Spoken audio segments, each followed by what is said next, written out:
रूस में नेटो के जब्त किए गए हथियारों को दिखाकर यूक्रेन को डराया जा रहा है। सवाल है कि ऐसा क्यों कर रहे हैं ये दोनों देश? इन हथियारों को वॉर ट्रॉफी की तरह क्यों पेश कर रहे हैं दोनों ही देश? युद्ध अभी खत्म नहीं हुआ।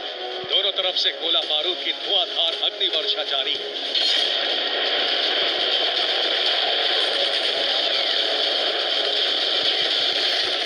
दोनों सेनाओं के बीच 18 महीने बाद भी भीषण जंग चल रही है।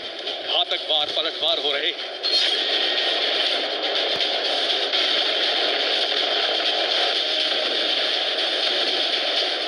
लेकिन दोनों देशों में ऐसी तैयारियां चल रही हैं जैसे जंग जीत ली गई हो, जैसे विजय का उद्घोष हो चुका हो। यूक्रेन और रूस दोनों देशों के अंदर कुछ ऐसी मुनादी हो रही है जिससे ये सवाल पैदा हो रहे हैं कि आखिर दोनों देश एक दूसरे के जब्त हथियारों का प्रदर्शन जीत के जश्न की तरह क्यों कर रहे हैं।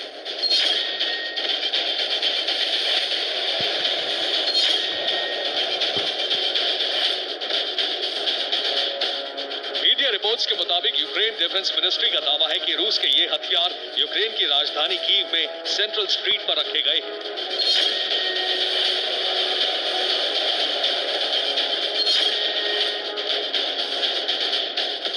यूक्रेन डिफेंस की तरफ से जारी की गई तस्वीरों में दिख रहा है कि जले हुए रूसी बैटल टैंक, बख्तरबंद वाहनों, रूसी आर्टिलरी और यहां तक कि इंटरसेप्ट की गई रूसी मिसाइलों के कबाड़ से कीव की मुख्य सड़क भर गई है।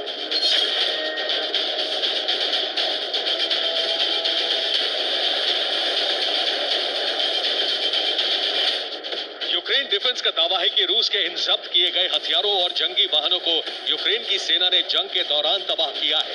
अपनी आजादी के समारोह से पहले यूक्रेन इन जब्त किए गए हथियारों को जीत की ट्रॉफी की तरह पूरी दुनिया के सामने पेश कर रहा है।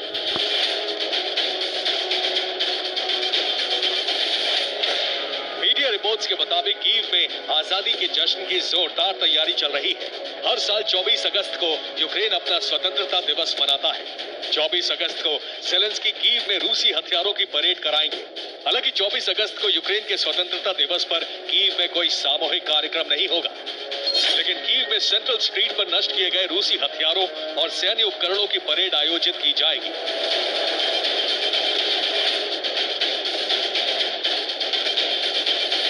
हालांकि यूक्रेन की सैन्य खुफिया एजेंसी के एक अधिकारी ने हाल ही में यह आशंका भी जताई थी कि यूक्रेन की आजादी दिवस के मौके पर रूस मिसाइल हमलों की बौछार कर सकता है।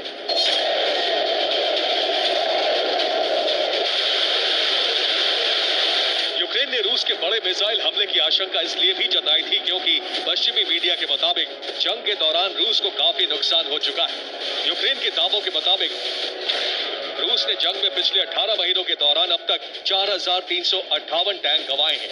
पिछले 1.5 साल में अब तक रूस के 5,264 तोपखाने को यूक्रेन ने नष्ट करने का दावा किया है, जबकि सिर्फ पिछले 24 घंटों में ही रूस के 12 टैंक तबाह हो गए।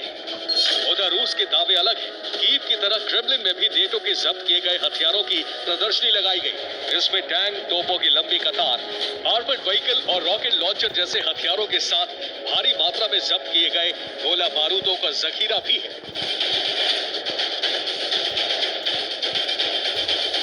मॉस्को के पैट्रियट पार्क में रूसी डिफेंस ने नेटो के कैप्चर किए गए हथियारों की ये प्रदर्शनी लगाई।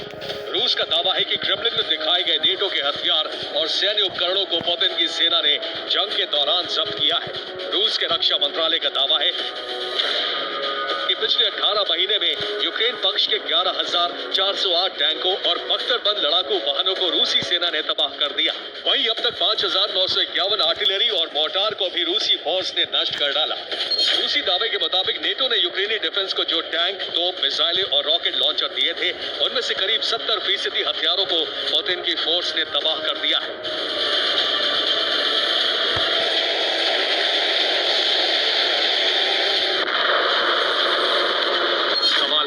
दोनों देश एक दूसरे के जब्त हथियारों की प्रदर्शनी क्यों लगा रहे हैं? एक्सपर्ट्स का मानना है कि दोनों देश जमीनी जंग के साथ साइकोलॉजिकल वॉर भी लड़ रहे हैं। दोनों देश एक दूसरे के हथियारों को दिखाकर अपनी आवाम का समर्थन हासिल करना चाहते हैं। इसके साथ ही दोनों देश अपनी सेनाओं का हौसला भी बढ़ाना चाहते हैं, ताकि लगातार 18 महीने से जंग लड़ रही सेना अभी तक जीत न हासिल कर कहीं बैटलफील्ड में हताश न हो जाए। Bureau report, TV9 Bharat. Britain के फाइटर पायलट के बीच आसमानी भिड़ंत हो गई। ब्रिटेन का दावा है कि ये नेटो एयर स्पेस में हुआ। ब्रिटेन के टाइफून फाइटर ने कॉकपिट से संदेश जारी कर दिया कि हालात ऐसे हैं कि नेटो और रूस के बीच तीसरा विश्व युद्ध कभी भी छिड़ सकता है। आसमान में दुश्मन के फाइटर